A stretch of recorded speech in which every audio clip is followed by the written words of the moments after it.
Welcome to The Cross in the Classroom, Educating with Eternal Values, the podcast where faith and education come together. Join us every 2 weeks as we connect with the inspiring voices of Valor Christian High School, teachers, students, and leaders, sharing stories of growth, purpose, and the eternal values that guide our community. We're glad you're here.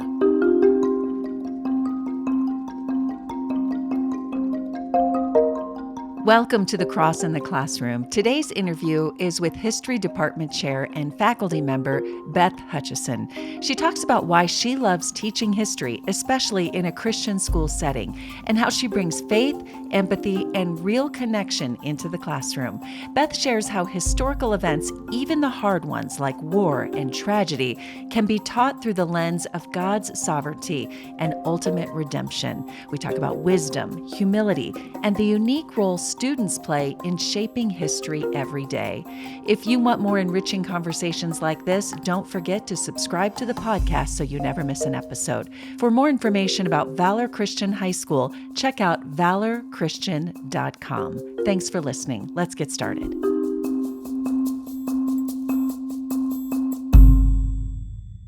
Beth, or as the kids call you, Hutch. Yes, ma'am. Thanks for joining us today. This is a topic I think is really fun to talk about, and it's different at a school like Valor than it would be at any other public or non-Christian school. So tell us why you teach, what you teach, and why you teach history. First and foremost, it combines my two absolute favorite things in the whole wide world, being a nerd and studying things that I just find intellectually fascinating, and my love of people. And if you are a Christian who loves people, there is absolutely no better way to seek that in every aspect of your life than to be a teacher. And I find teenagers fascinating and incredible tiny humans who think they're really, really big, and they're just trying to figure out who they're meant to be. And when they invite me into a part of that process, it's honoring and fulfilling, and I just really love it. Well, you have a unique way of connecting with Thank kids, and history being a special place. You're department chair here. Yes. And what classes do you teach? So those who are listening might recognize these classes. Sure. I teach U.S. history, which is primarily our sophomores, and a CP, college preparatory U.S. government class. That's one semester of our civics requirements. The other half of that is economics. And then since I've been here a really long time, they let me teach a special class called Controversial America, the study of the 1960s. And my second year that I was at Valor, it feels like many decades ago, which it actually was, I was asked by the school board to write a proposal for a history elective. And I just thought back to when I was studying history in college, was there a formative decade in my interest? And truly, when you kind of think about history as a grand story, if there is kind of a pivotal point in modern U.S. history, and I kind of consider about 1945 through about 1970 to be really, really formative in good ways and negative ways. And so I wrote a proposal for this class, really kind of focusing on civil rights and the Vietnam War, the U.S.'s role in the global military alliance, what we were trying to do to stop communism, but then even the fascinating cultural element of people and stories and places. Mm. And you think about all of the tragic assassinations in that era. And I thought kids need to know that history is vibrant and fascinating and interesting, and that we can make better choices. And so I wrote a proposal, and the school board was like, yes, do it. So I get to teach Controversial America mostly to seniors. It's a semester long. And ultimately, my goal out of all of these courses is to help Valor kids thrive when they hit college humanities courses. So they have the skills and the knowledge and the tools that they need to do very well in those classes. Of course, my selfish desire would be that they all become history majors. But since that's probably not going to happen, even if they just find it interesting, then that's my goal. Some of them just might. So I bet there are some because of you that have gone straight into studying history. Well, I love to say, and it fits so well with history, I'm sure everyone listening will get this, that you can't make this stuff up, right? When humans are involved in things, there's a lot of stuff that you can't make up. Yeah. So I teach them the truth, and we have a lot of fun with it. So teaching in a Christian school, how does that affect how you apply and how you teach some of these events. And specifically, difficult questions come up in history. The Absolutely. injustices of history. Absolutely. War, genocide, tragedy. How does that all play into the Christian education and how you teach?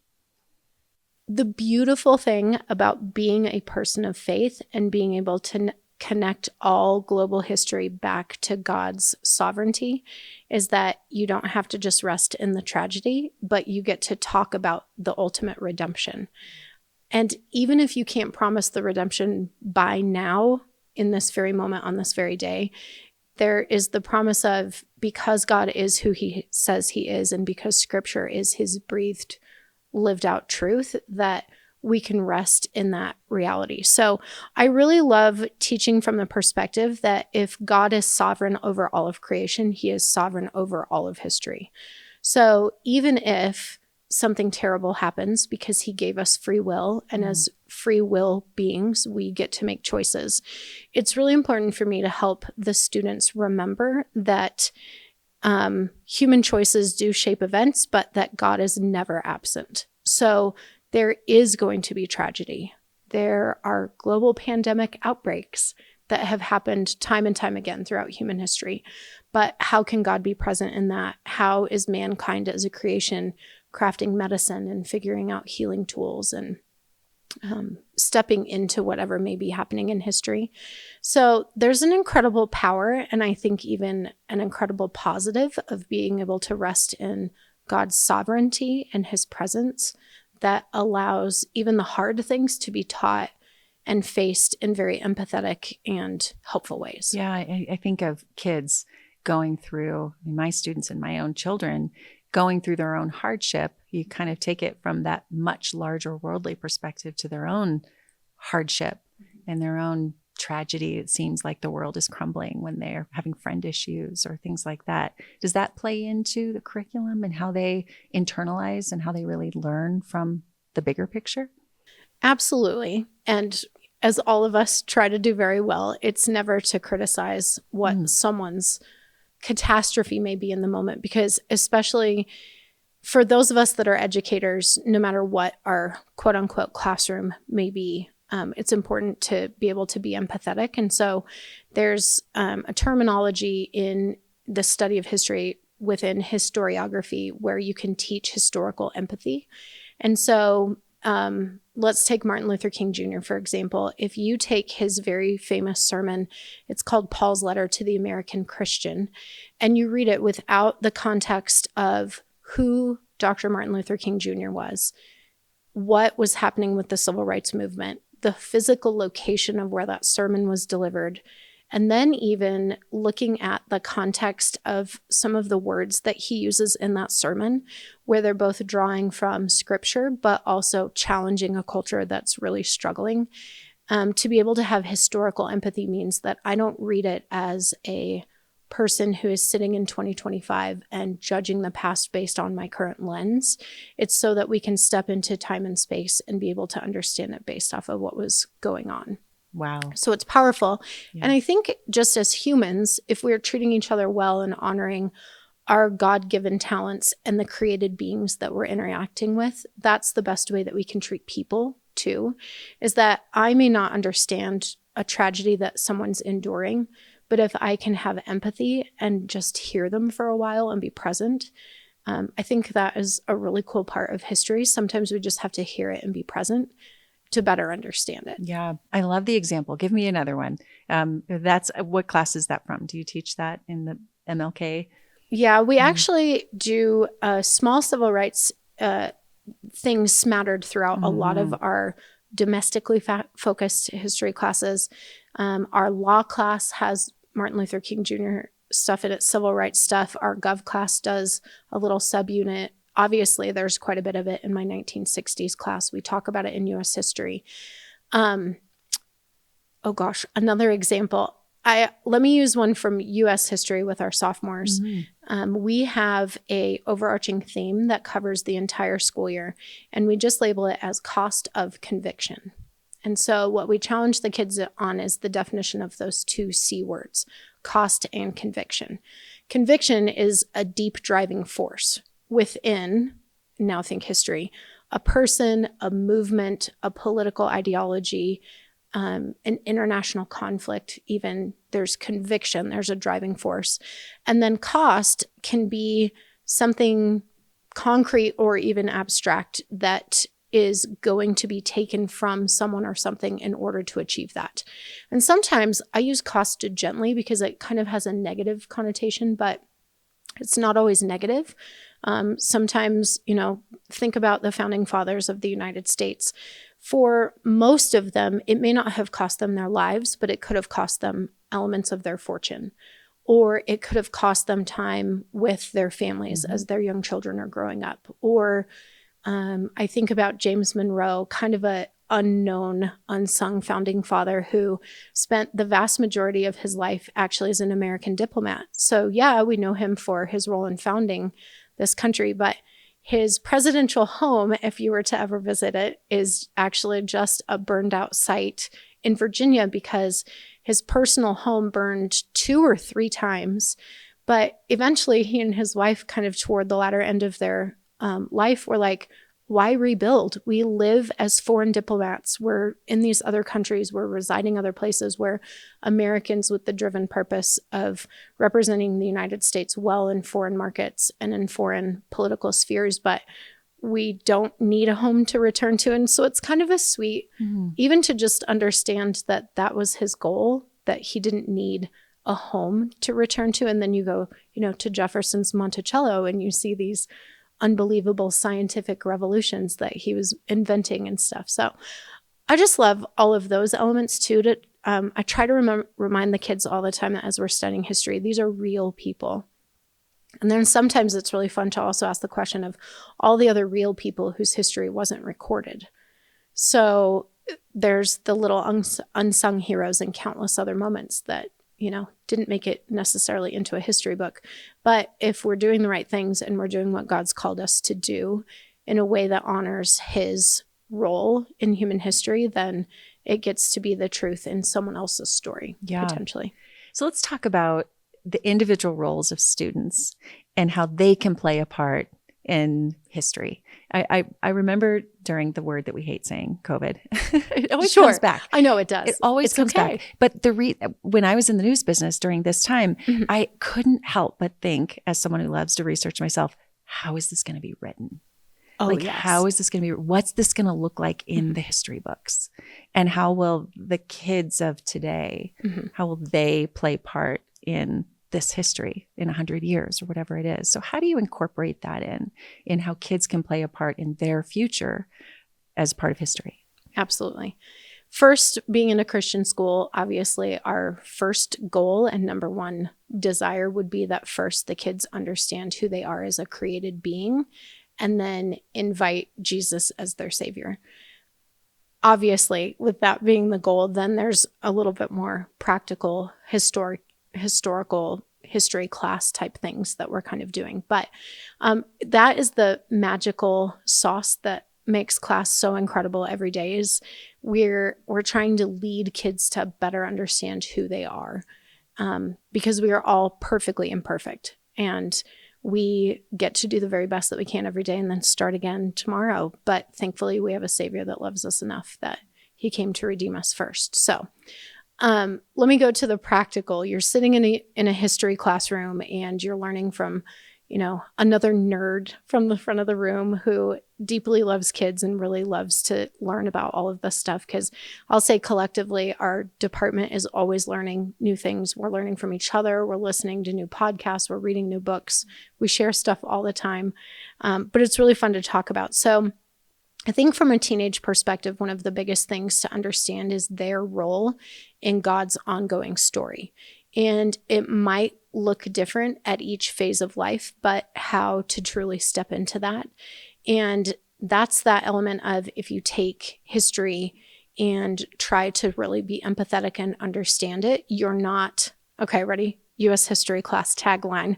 I always say that in history, we're not just dead dudes and dates, meaning we're not just rogue memorizing boring dead people. And I don't mean to sound criticizing there. But that's how they see it. They do. That's how kids see And it if we don't make it exciting and we don't absolutely make it real. Mm-hmm. And I always start all of my history classes with, guys, I understand that the vast majority of you probably went, oh, I have history next. So my goal is not that, again, I would love it if every one of them decided to major in history in college, but they probably won't. But if they at least go, you know what? It just wasn't a class that I dreaded every day. I could see myself in something, or I conquered a really hard critical thinking challenge, or that has always been an academic skill that I've really struggled with. But maybe on this project, I figured out a different way of mastering that skill set. All of those are our goals. You know, we would love it if they find a little element of history that they find really fascinating. But if you're not just memorizing dates, if you're looking at how gospel-centered truth can be found in anything and everything, and then you can kind of start to see yourself in it and how important individual decisions and daily roles may be, I think that that's really powerful. I also really appreciate that our civics classes, so government and economics, really tries to stretch our older kids to think critically, to find good, truthful news sources. And I always challenge all of our government students that there are two rights that American citizens are given. It is the right to serve on a jury, which we all generally go, oh, what a drag. But what an incredible right that we don't live in a country where we just have a sovereign presiding judge that immediately rules on something, that we have a jury of our peers that is able to be a part of that process. And then also to vote. And in government, we always say we won't tell them how to vote, but we will tell them the facts of what all of the different perspectives represent, and to teach them to be good critical thinkers and to care enough to step up to the ballot. Well, here in Colorado, mail in their ballot. That's right. But yeah, but to step up to that ballot and to consider how important being a part of the process is. Yeah, there is a somewhat of a sense in some generations of apathy and absolutely not wanting to be a part, or what does it really matter? Yeah. And so encouraging that involvement. But what about that in history? I mean, we've had those ups and downs through history as well. Yeah. And to take your example of COVID, how are we going to teach COVID? I will say that the most interesting one to me right now, being the age that I am, we will not reveal to the audience. 9/11 has for me been the most fascinating from a historiography perspective element to track, because for me, I've heard a lot of people in my generation call 9/11 our Pearl Harbor. And so I was in college, I lived it, I understood it at a different level. And I remember being a teacher, you know, initially all of my students had some type of cognitive memory of that day. And as time kind of went on, kids would say, oh, you know, I was only in preschool, but I remember my mom and dad crying that day. Or I had one young man very stoically one time say, my mom picked me up early from kindergarten that day, and she had never done that before. Like, that was the poignant kind of emotional connection that he had. And our students today were not alive. In a lot of ways, it's as distant for them to know and understand as Pearl Harbor is. So it's that fascinating element where then I kind of, you know, giggle to myself and think I'm becoming an old lady. A wise lady, right? That's what we'll say. But how awesome that you absolutely, and you could teach, and now you can help them relate to the emotions of the history. Absolutely. And what those families were going through, or those students at absolutely. that time might have gone through. Because when you relate, we, as people, I always tell in storytelling in media, that we only relate if we can feel something they're feeling. Absolutely. So to make it about the story. Yeah. And it was really powerful a couple years ago when American forces fully pulled out of Afghanistan. And tragically, the members of the armed services were killed in the bombing at the airport right before all the servicemen and women left that country. I had so many kids saying to me, thank you so much for teaching me what 9/11 was, because now I can actually understand when I see a current service member mourning that they were in Afghanistan at some point during their tour of service, and how hard it is to watch the country be left, and then to know that some servicemen and women were kind of killed in those final days being in the country. And then, for them to hopefully understand also that continuing global challenge of, from a government perspective, who controls that country and what faith are they being kind of held under, or in a lot of ways, unfortunately, we know this in so many historical ways when faith is being used as a weapon, and to be reminded to pray for people and, have a heart for God's created beings that are dealing with something. So, yeah. For parents who are listening, yes, maybe from the school, maybe from others, mm-hmm. how would you advise parents to help their kids in the way you do with learning history, with talking about history, with either studying it or just embracing it? Sure. I think probably the first thing is to just listen.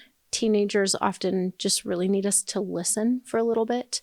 And I think it's also really powerful. I even do this occasionally where you say, I don't have the answer right now, but let me go find it for you and I'll come back and let's talk about it again. To also know sometimes when kids are really battling through something, to say like, okay, let's also talk about this again later. Maybe when we're a little less emotional about it, or you're a little less tired, because obviously that can also really amp up the emotions of things. I also think it's really powerful for us to all remember that history can kind of serve as a testimony. In our own individual lives, it can serve as our testimony. How are we treating others? How are we impacting the world and culture around us? But to also look at it as if history is a testimony of God's sovereignty, of Jesus's reign and rule, and death and resurrection, and his love for us. All of those elements, how can we see stories and cultures as a testimony? I think that that's a really powerful perspective too. Yeah, beautiful. Okay, I like to ask everybody, and I know from your perspective and in teaching, being department chair, being at this school, what's your prayer for this community, for Valor, for the history department here, overall, anything? Absolutely. Thanks.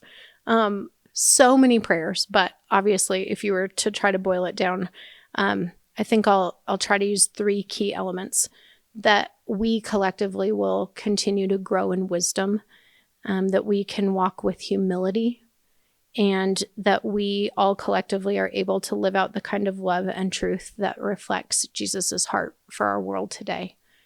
And if we can manage those 3 incredibly lofty and hard to chase after things, then we're fulfilling God's plan and purpose for us. So that's my prayer all the time. And do we fall flat on our faces every once in a while in our pursuit of that? Absolutely.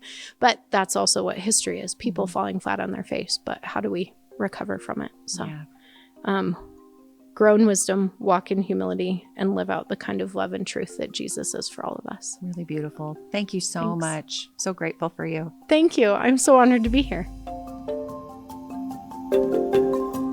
Thank you for joining us on The Cross in the Classroom, Educating with Eternal Values. We hope today's conversation inspired and encouraged you. Don't forget to subscribe, share, and stay connected with the Valor Christian High School community. Keep living out faith, learning with purpose, and growing in grace. Until next time.